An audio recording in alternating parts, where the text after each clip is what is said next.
국제정치적인 부분을 같이 봐야 되겠다는 생각이 듭니다. 근데 국내 정치적인 압력이 어느 정도였느냐라고 생각을 해봤을 때 사실은 푸틴 대통령에 대한 지지는 어쨌든 상당한 수준에서는 내부적으로 유지되고 있는 것으로 보이고 이게 위기적 정황이라든가 이런 것에 대한 이야기들은 있지만 그런 수준은 아닌 것 같아요. 물론 반대 세력도 만만치 않고 그런 지지의 정도가 이제 과거의 수준 정도는 아닐 뿐 아니라 또 그 질적인 부분에서도 푸틴에 대한 지지의 질이 과거 1, 2기 시기와는 다르다라고 하는 얘기들은 있지만 이게 내부적인 불안정의 원인이 될 정도는 아닌 것 같습니다. 그런데 푸틴 대통령이 자신의 지지의 성격이 소극적인 부분, 즉 적극적인 지지에서부터 소극적인 지지, 즉 대안이 없다라든가 하는 식의 그 의견들이 점점 많아지고 있는 것에 대해서 인지하고 있었던 건 분명해 보입니다. 그렇지만은 이런 정치적인 지지 때문에 이런 일을 했다고 보기에는 다소 무리스러운 부분이 있고요. 더 중요한 것은 역시 풀리지 않는 러시아 경제 때문에 오는 내부적인 불만이 고조되고 있는 부분들은 좀 우리가 생각해 봐야 하는 문제입니다. 즉 2008년 9년 세계 경제 위기 이후로 러시아 경제가 잘 풀리고 있지 않아요, 사실은. 그리고 환율 추이도 심상치 않고 루블화 하락 정도가 계속 지속되어져서 상당한 20% 정도의 그 하락률 같은 것들을 한때 보이기도 했던 이제 그런 상황들을 봤을 때는 러시아 경제적인 압박은 분명히 있어 보인다고 생각됩니다. 그러나 이런 러시아 내부의 분위기를 전환하겠다라는 이유로 이런 국제적인 그 비난과 그리고 그로부터 가해질 국제사회로부터의 압력 그리고 실질적인 경제 제재를 무릅쓰면서까지 이런 일들을 했을 것이라고 이해하거나 파악하는 것은 적절한 것 같아 보이진 않습니다. 도리어 이번 우크라이나 특히 크림 사태와 관련해서는 가장 중요한 부분은 역시 국제사회의 러시아에 대한 이해 그리고 압박 그리고 그런 국제정치에 대한 러시아의 이해와 해석, 그 다음에 대응 이런 관점에서 이 크림 사태를 이해하는 게 조금 더 적절해 보인다는 게 제 생각입니다. 조금 풀어서 설명드리면 일단은 국제적인 수준에서 역시 글로벌한 분위기를 결정하는 것은 미국인데 미국의 러시아에 대한 태도가 사실 전혀 개선되고 있지 않는 부분이 있습니다. 탈레행전 이후에 러시아가 급속하게 약화되어지고 그러던 시기에도 미국과 러시아가 핵 군축의 문제라든지 글로벌한 이슈들에 대해서 상당한 협력을 했던 시기가 있습니다. 클린턴 행정부 시기라든지 아버지 부시 그 이후로 클린턴 시기까지 그러나 그 이제 조지 W 부시죠. 아들 부시 시기서부터 조금씩 이제 틀어지는 모습들이 나왔고 그런 이제 틀어지던 모습들이 전반적으로 잘 회복되어진 경우는 없습니다. 그런데 이런 이제 미러 간의 불협화음을 잘 조절해 보자고 했던 것이 이제 소위 말하는 미러 관계의 리셋이라고 하는 정책이 오바마 행정부 출범을 전후해서 일기 행정부 출범을 전후해서 시도가 되었죠. 그렇지만 실질적으로 양국 관계를 재설정하자라고 했던 그런 시도에서 실질적인 변화가 많이 나타나진 않았던 것 같습니다. 물론 러시아의 심기를 많이 불편하게 했던 동유럽의 MD 시스템 설치 문제라든지 이런 문제들에 있어서 미국이 전향적인 태도를 보이고 있었던 것이 사실이지만 문제는 그 이후에 정말 러시아가 정작 필요로 한 국제사회에 있어서의 자신의 요청들, 즉 강대국으로서 일정한 대우를 받으면서 일정한 역할을 하고 러시아가 정말 아파하는 부분들, 이제 그런 부분에 대한 미국의 뭐 배려나 인정까지는 아니더라도 최소한의 그 대화의 의제로 삼아줄 것 등과 같은 그 요청에 대해서 미국이 그렇게 민감하게 반응하지 않았던 것으로 보입니다. 이제 그런 상황에서 오바마 대통령 2기 들어와서 굉장히 푸틴 대통령 3기랑 오바마 대통령 2기가 이제 비슷하게 출범을 하게 되는데 이 시기 와서 굉장히 감정적인 골이 굉장히 깊어진 것 같습니다. 예를 들자면은 오바마 취임 직후에 그 워싱턴에서 했었던 G8 정상회담 시카고 나토 정상회담에 푸틴 대통령이 이제 오지 않아요. 그리고 또 이제 미국 행정부를 곤혹스럽게 만들었던 스노든의 임시 망명 같은 것들을 러시아가 허용을 해주고, 그러고 나니까 미국이 다시 그럼 동유럽에 있어서 MD를 재추진하겠다는 의사를 밝히고, 그리고 오바마 대통령도 러시아로서는 굉장히 그 공을 들여서 준비했던 2012년 에이펙 정상회담에 참석을 안 합니다. 그 전이 사실은 하와이 에이펙 정상회담이었는데, 거기서 잘 만들어서 블라디보스톡 정상회담으로 넘겨주는 분위기가 있어야 되는데 아예 참석을 안 하죠.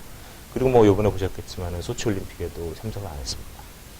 이런 것들을 보면은 굉장히 두 지도자 사이에서 굉장히 감정적인 골이 깊어지고, 그 이외에도 미국과 러시아 사이에서 인권 문제라든지 입양아의 인권 문제라든지 이런 것들을 통해서 굉장히 뭐 신경전들을 주고받습니다.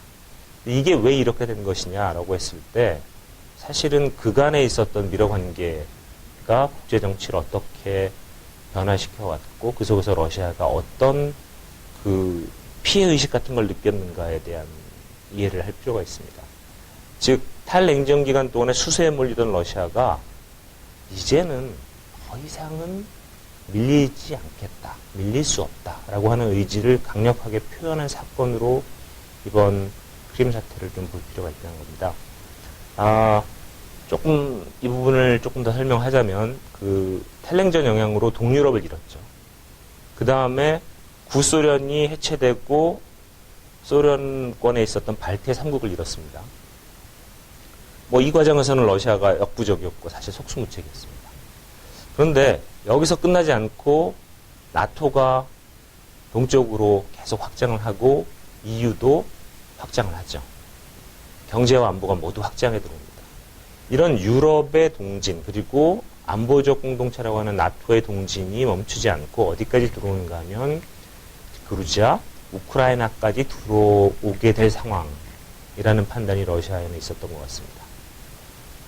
이게 굉장히 러시아로서는 불편한 상황인 거죠. 따라서 여기서 조지아가 넘어간 부분에 대해서는 상당히 이제 플러스도 있었고 마이너스도 있었다라고 생각하지만 우크라이나까지 넘길 수는 없다라고 하는 생각이 러시아에겐 굉장히 절박했던 것 같고요. 특히 그게 이제 굉장히 핵심적인 이익의 지역으로서의 우크라이나 플러스 거의 사활적 이익에 가깝다고 생각하는 크림과 흑해 함대라고 하는 것을 서방의 손에 그대로 넘겨줄 거냐, 그럴 수는 없다라는 게 러시아의 굉장히 중요한 전략적 계산이었던 것 같습니다.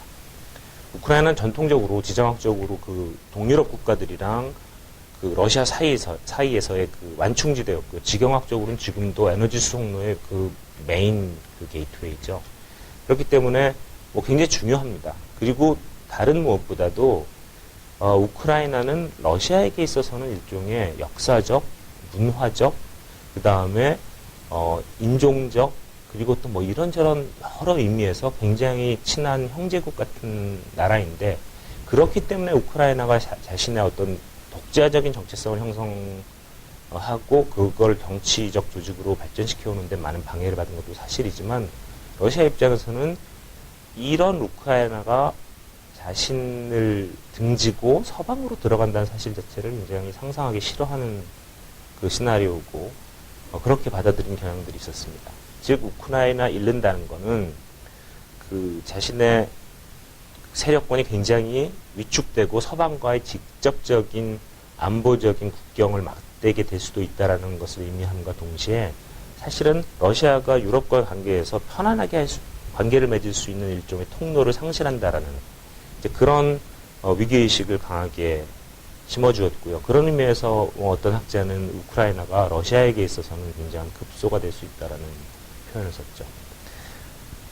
따라서 이런 관점에서 이해를 하자면 우크라이나 사태는, 그리고 나아가서 크림반도 지금 벌어지고 있는 상황은 푸틴 대통령이 국내 정치적인 어떤 분위기 반전이나 인기를 뭐 회복해보려고 하는 그런 수순에서 나왔다기보다는 러시아가 탈냉전 이후에 겪어왔던 국제정치적 경험이 러시아로 하여금 꾸준히 자신의 영향력을 영향권이 축소되어 왔고, 따라서 그런 것을 어디까지 참을 수 있느냐에 대해서 일정한 한계, 마지막 전략적 마지노선이 어딘가에 대해서 외부 세계에 분명히 보여주는 그런 그 사건으로 이해해 보는 것이 조금 더 적절해 보인다는 게 제 생각입니다. 러시아가 가지고 있는 전통적인 안보 전략에서 제일 중요한 것 중에 하나가, 러시아를 역사 속에서 수많은 외침 앞에서 러시아를 지켜냈던 중요한 원천이 사실은 넓은 땅이에요. 깊은 종심이라고 부르죠. 군사적 용어로는. 그러니까 나폴레옹도 들어왔다가 한참 들어와서 모스크바를 함락시켰음에도 불구하고 결국은 결과적으로는 패퇴합니다.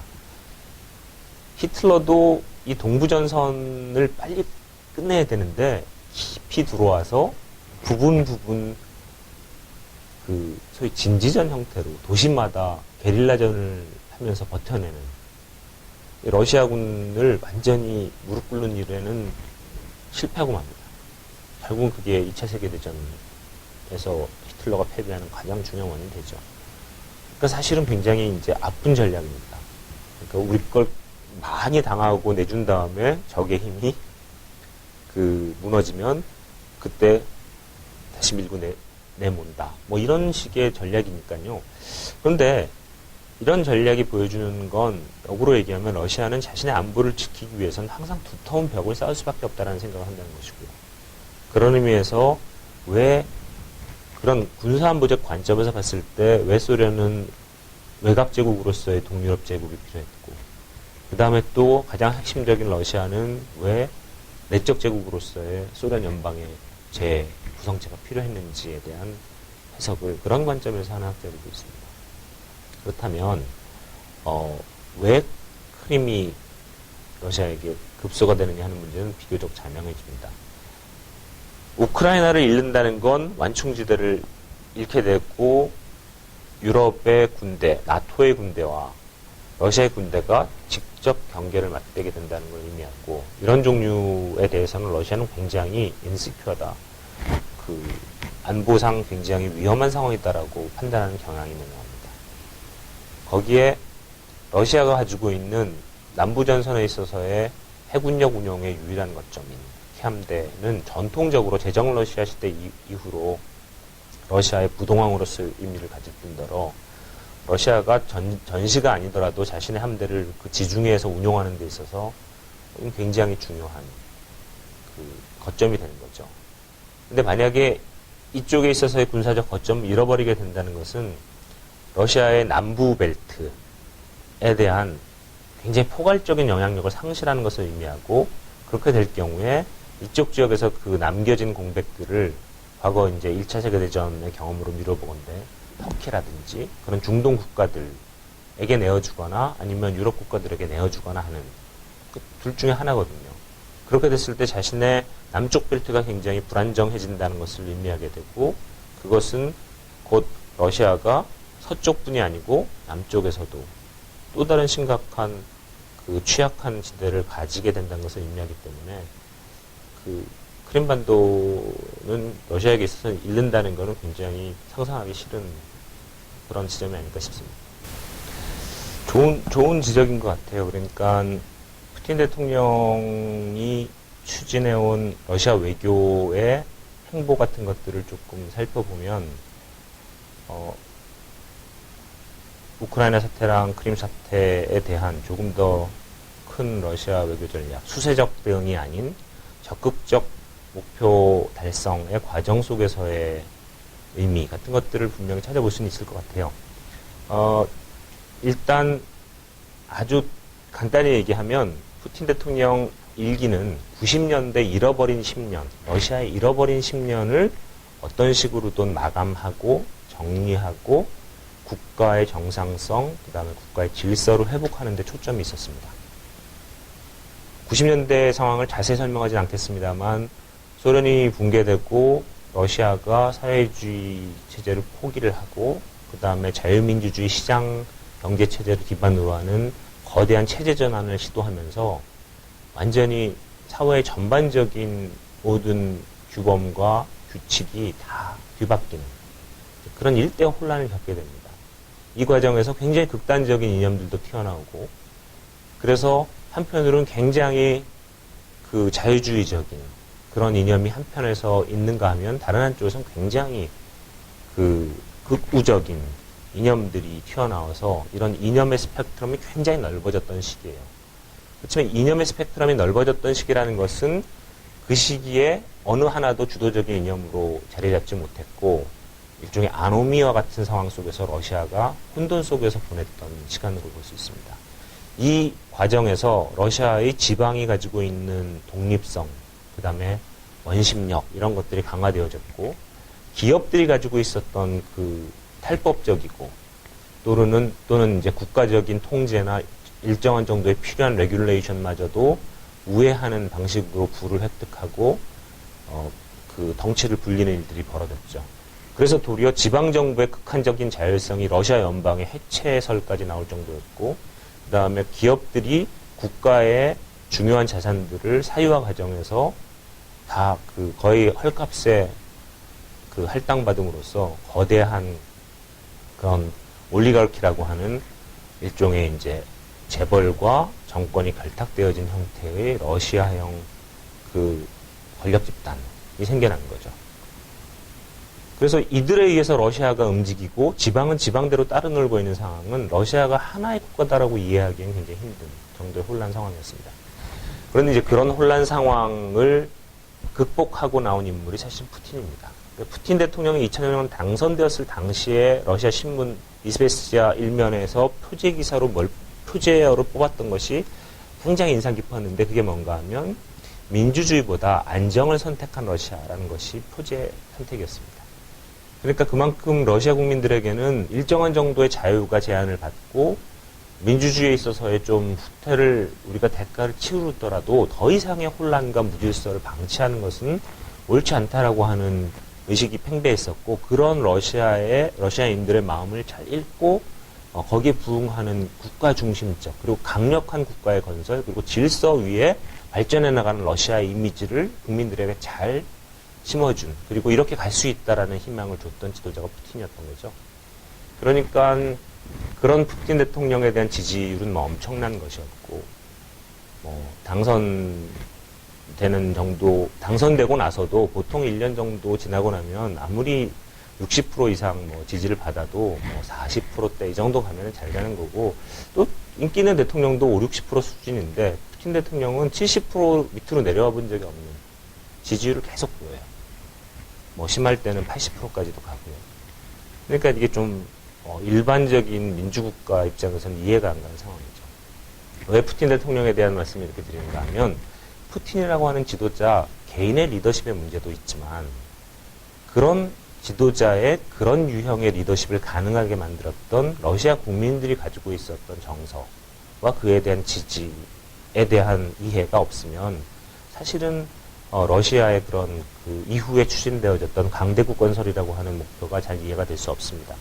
그렇다면 이런 이해를 바탕으로 외교안보 정책상에서는 어떤 그 수순을 밟았느냐라는 것들을 아주 간략간략히 보면 푸틴 일기 때는 안정 속에서 무너져가는 질서들을 일단 바로잡는 겁니다.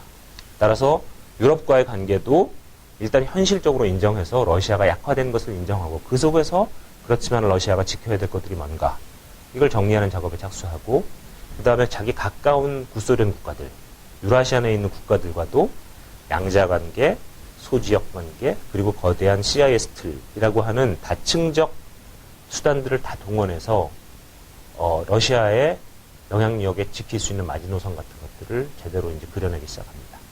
그다음에 이제 미국과의 관계도 개선하기 위한 노력을 하지만 미국과의 관계 개선이 쉽지 않자 중국과의 관계 개선을 통해서 미국에 대한 그 일종의 전략적 협력, 대미 전략 협력을 중국과 벌임으로써 일종의 그 밸런싱 파워로서의 일정한 자기 위상 같은 것들을 조금씩 만들어 보려고 하는 노력을 시작하죠. 그런 푸틴 1기의 노력이 푸틴 2기, 즉 2004년, 5년을 전후에서부터 성과를 거두기 시작해서 푸틴 2기 시기에는 러시아의 그런 전략이 일단은 러시아의 중요한 영향권, 사활적까지는 아니어도 핵심적 이익이 걸려있는 유라시아 지역에 있어서 성과를 거두기 시작해가지고 이 지역에서 러시아 영향력이 상당 부분 회복되어지고요. 상대적으로 유라시아에 진출했던 미국의 군사력, 그 다음에 외교력이 상대적으로 위축되는 시기가 2004년, 5년을 지나면서 나타납니다.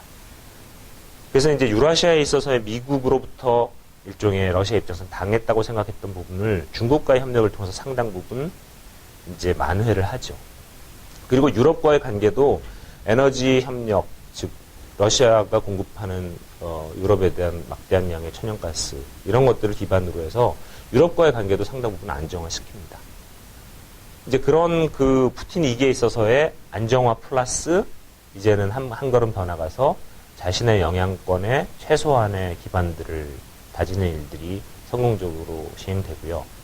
그리고 이제 푸틴 3기로 넘어오기 전에 메드베제프 시기가 있는데 이 시기를 전후해서 러시아가 조금 더 유연한 형태의 외교를 하게 되지 않을까 하는 기대가 있었지만 사실은 이 시기에 조지아 전쟁이라든가 이런 것들이 보여주듯이 러시아가 유연한 형태로 나오기보다는 조금 더 어설티브한, 조금 더 자신의 영향력과 자신의 강대국으로서의 위상을 강조하는 그런 정책들이 지속되었고 푸틴 대통령 3기에 들어와서 나타난 중요한 변화 중에 하나라고 보이는 것은 러시아가 일정한 정도의 자신감을 회복했다라고 하는 측면들이 보입니다. 작년에 푸틴 대통령이 러시아 전군에 예고 없이 그 동원 훈련 같은 것들을 실시를 하는데요. 그러니까 불시점검제 일종의 그런 종류의 그 군사적인 조치들의 준비 태세를 점검하는 일들은 웬만한 자신감이 없어서는 할 수 없는 거고요. 그 다음에 러시아의 극동에 있는 군사력이나 흑해함대를 포함해서 러시아의 그 전략 무기에 대한 그 새로운 군사적인 개혁 이런 것들이 상당 부분 성과를 거두고 있다라고 하는 자신감들도 보이고요. 그 다음에 뭐 중동 사태에서 러시아 외교력이 상당한 정도로 또 먹히는 부분들도 보이고 동북아시아에서도 북한 문제를 놓고 중국과 이제 같이 같은 행보를 취하면서 오던 동북아 정책으로부터 조금은 이탈을 하면서 동북아에서도 또 적극적으로는 동남아시아에서도 자기 아태 지역 전반에 대해서 자기가 역할을 할 수 있는 부분들을 적극적으로 찾아나가는 그런 자신감들이 보이기 시작했다는 거죠. 따라서 이런 러시아가 굉장히 어려운 시간을 보내고 푸틴 대통령이라고 하는 리더십으로 대표되어지는 국민들의 열망이 1기, 2기 그리고 3기에 거쳐서 조금씩 달성되어 왔다라는 관점에서 봤을 때 우크라이나 사태가 의미하는 바는 뭐냐? 그러니까 비교적 이제 아주 간략하게 대답할 수 있죠. 국제 질서에서 새로운 균형과 다극적 질서를 존중하는 그런 국제 정치적인 분위기를 만들어야 되는 것이 아니냐라고 하는 굉장히 강력한 항변이 그 속에 깔려 있는 것이고요. 두 번째로는 지구촌에서 지금 애매해지고 있는 국제법적 표준이라는 것에 대한 굉장히 그 서구의 입장에서는 아프지만 러시아의 입장에서는 그동안 오래 참아왔던 문제 제기를 하는 겁니다. 주권의 원칙과 국제법 준수 그리고 주민의 자결권 그리고 국제사회의 인권을 위한 개입 등과 같은 굉장히 그 난제들이 있습니다.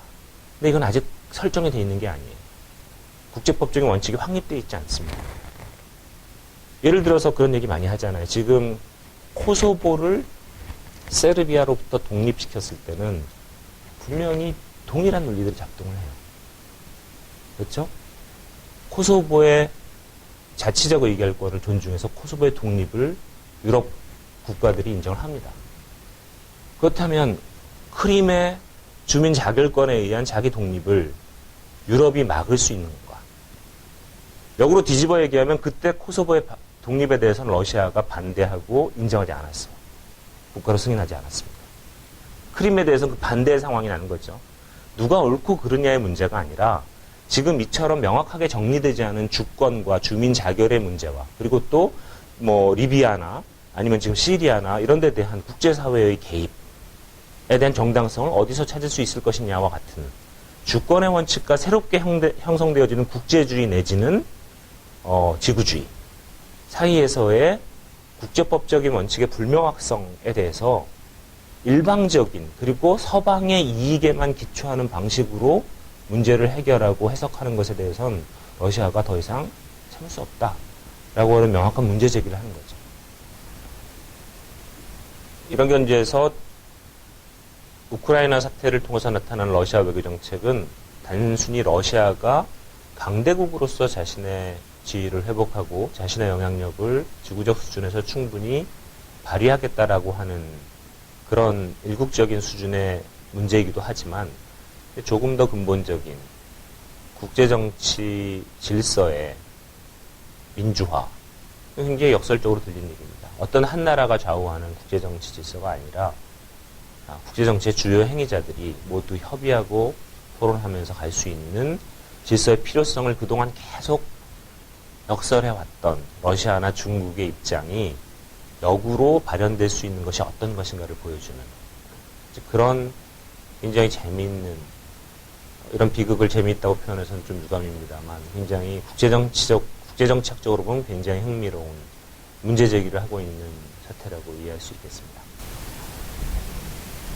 이제 우크라이나 사태가 동북아에 대해서 어떤 영향을 미칠 것이냐, 또 한국 외교에 대해서 던지는 과제가 뭐냐.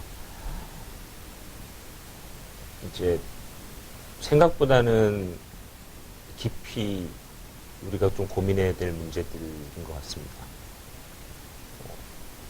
안 되는 것 같다 연결시키려고 하는 것보다는 훨씬 더 깊은 의미가 있다고 생각되어지는데, 일단은 이제 러시아 외교를 쭉 공부해온 입장에서 보면 미국과 또는 유럽과 러시아의 관계가 안정되면 안정될수록 동북아에서 러시아의 정책이 훨씬 더 유연해질 가능성이 높아집니다. 근데 만약에 미국과 유럽과의 관계가 악화되면 러시아 입장에서는 동북아에서도 러시아가 가진 옵션은 굉장히 줄어듭니다. 특히 제가 한 20년간 러시아 외교 정책을 관찰한 결과 얻게 된 결론이고요. 이제 그런 논리에 따른다면, 그런 관찰 결과에 따른다면 러시아가 동북아에서 할 수 있는 조금 유연한 역할은 상당히 줄어들게 될 가능성이 있다는 것을 예측해 볼 수 있습니다. 근데 러시아가 중요하냐? 그동안 무슨 역할을 했느냐? 이제 이런 질문이 역으로 던져질 수 있죠. 러시아는 그런가 보다라고 생각할 수도 있는데 꼭 그렇지만은 않은 게, 미국이 중국과의 관계에 신경을 쓰면서 아시아에 있어서의 재균형화, 그리고 아시아로 귀환, 이런 것들을 추구하고 있는 상황에서 사실은 러시아의 역할이 아시아에서, 아시아 태평양에서 사실은 중요한 협력의 기제를 창출할 수 있는 가능성 같은 것으로 보여졌습니다. 그러니까 긴 기간은 아니지만 최근 한 2, 3년간. 즉, 항상 러시아가 중국과 협력을 해서 미국을 제약하던 형태의 외교로부터 벗어나면서 그 러시아가 가진 일종의 자신감은 도리어 중국과는 조금 떨어져서 독자적인 자기의 행보를 펼칠 수 있는 가능성들을 보여줬고, 그런 것들은 도리어 예를 들어서 북한에 있어서 중국의 영향력을 어느 정도는 상쇄해 줄 수 있는 러시아의 영향력으로도 기능할 수 있고, 또 러시아가 조금 더 유연하게 움직여서 미국과 함께 협력을 하게 될 경우에 중국에 대한 걱정, 그리고 아시아로부터 밀려날지도 모른다라고 하는 미국의 두려움을 상당 부분 약화시켜주고, 그럼으로써 미국과 중국 사이에서 동북아 내지는 동아시아 수준에서의 협력 같은 것들을 생각할 여지를 높여줄 수 있는 측면이 있었고, 이제 그런 바로 여지가 어떻게 보면 한국 같은 중견국 입장에서는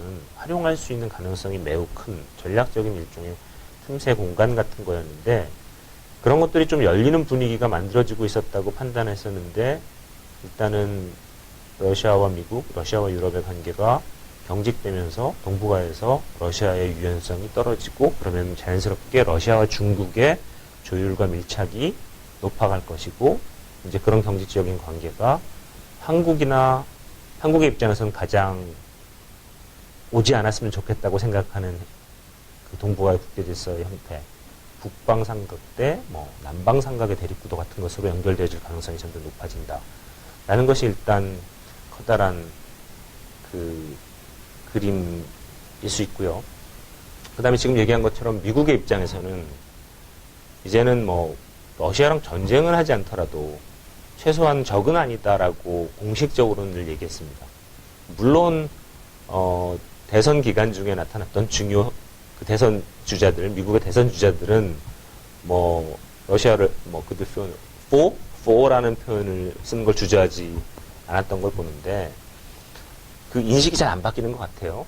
그렇지만 그거는 어떤 개별적 인식이고 히스토리컬 리거시였는데 적어도 공식적으로는 러시아를 적이라는 표현을 쓰진 않았었는데 이제는 러시아를 적으로 상대해야 될지도 모른다라고 하는 공식적인 수준에서도 그리고 대립과 대결과 긴장으로 갈 수밖에 없는 상황이 되면 러시아를 향한 미국의 입장이 그렇게 바뀌게 될 경우에 유럽에서 그리고 중동에서 또 힘겹게 미국이 힘을 써야 하는 상대가 등장했던 것을 의미하고 그렇게 됐을 경우에 아시아에서의 미국의 그 영향력 가능성 같은 것들은 굉장히 좀 제한받을 수 있지 않을까 하는 예상을 하나 해볼 수 있습니다.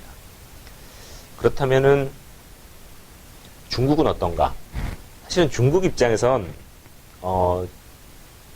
좀 중국의 프리핸드를 좀 강화해 줄 수 있는 측면들이 생겨납니다.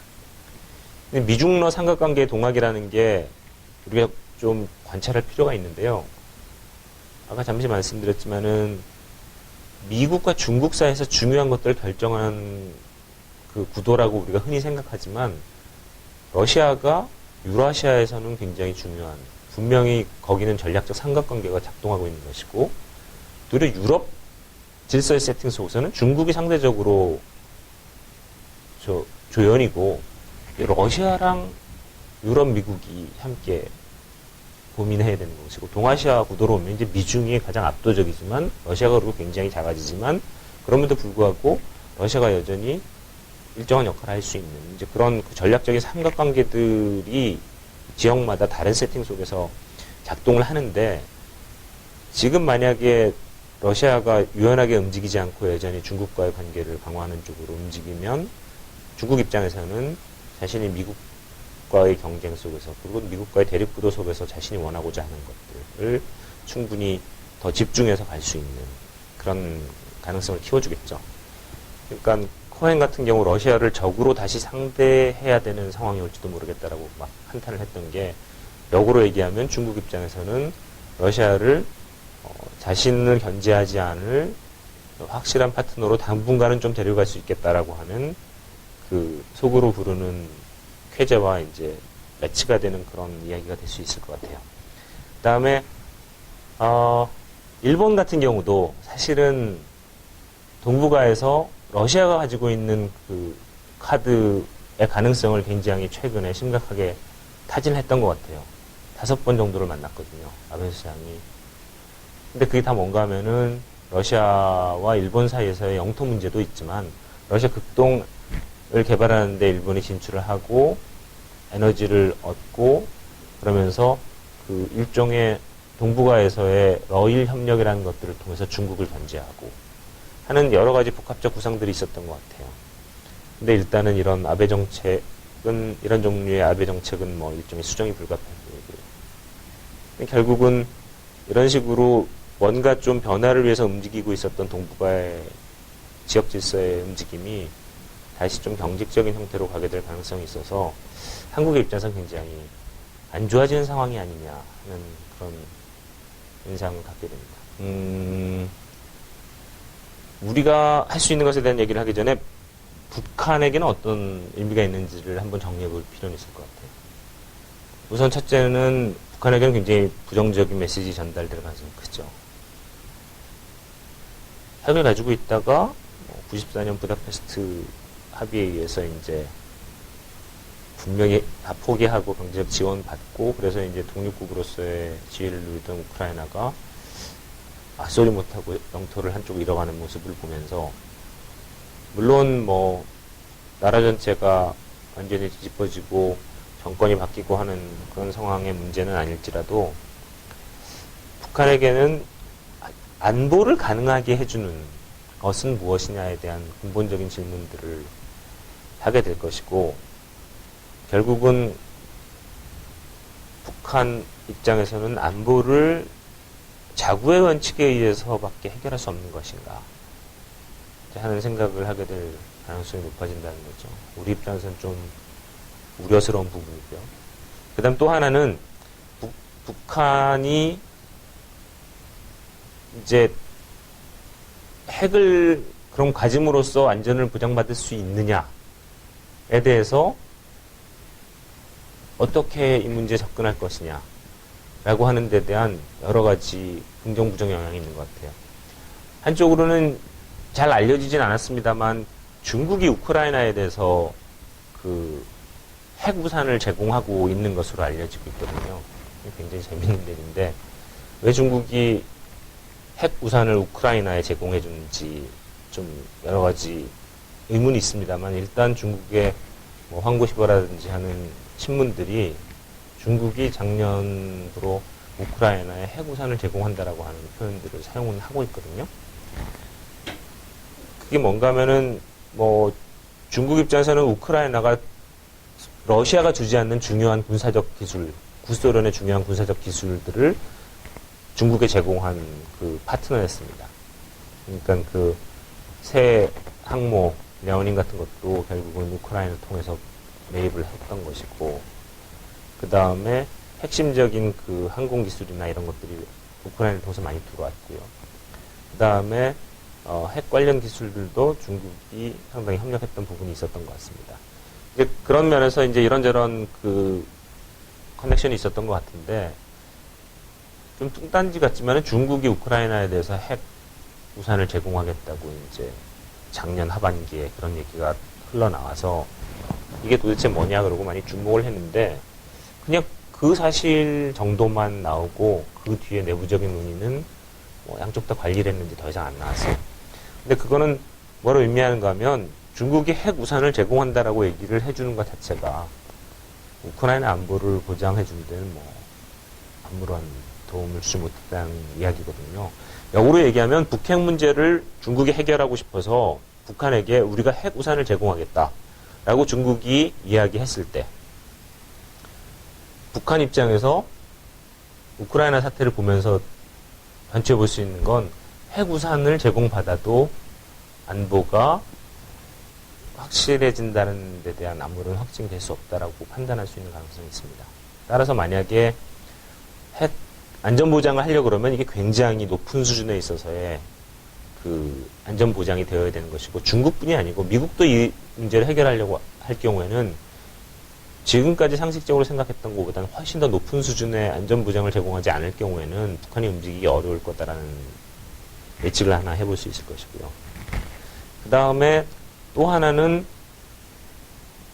북한에 대한 중국의 굉장히 이제 많은 투자와 이제 그 경제관계의 진전이 일어나는데, 뭐 예를 들자면은 뭐 신해주 주변에 뭐 황금평 개발이라든지 뭐 아니면은 낮은 선봉 지역의 항만 부두 개보수 뭐 이런 것들을 통해서 단순한 투자뿐이 아니고 투자와 그 다음에 자신들의 시설과 그리고 여러 가지 이권들이 관련되어진 그 중국의 이익이 깊이 북한 내에 들어와 있게 될 때,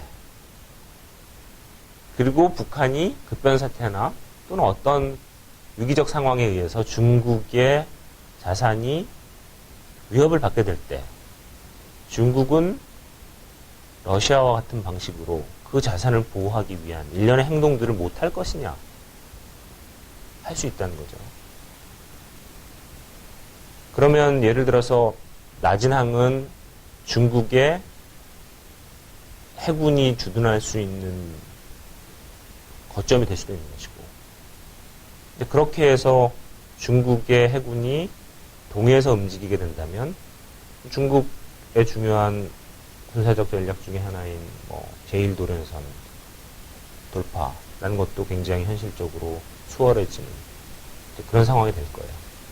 그러니까 이게 단순히 북한의 뭐 정책에 대한 미래뿐이 아니고 북한을 둘러싸고 있는 강대국들 또는 우리 남한을 포함해서 각 국가들이 가지고 있는 모든 이익에 대해서 그리고 앞으로의 전략에 대해서 좀 더 되게 근본적인 질문들을 다시 던지게 만드는 그런 사태가 될 수 있다는 거죠. 그렇다면 우리가 할 수 있는 게 뭐가 있을까요? 일단은 뭐 지금 한국 정부 입장에서 추진하고 있는 동북아 평화협력 구상, 한반도 신뢰 프로세스, 그 다음에 좀 더 적극적으로는 유라시아 이니셔티브, 이런 일련의 정책들이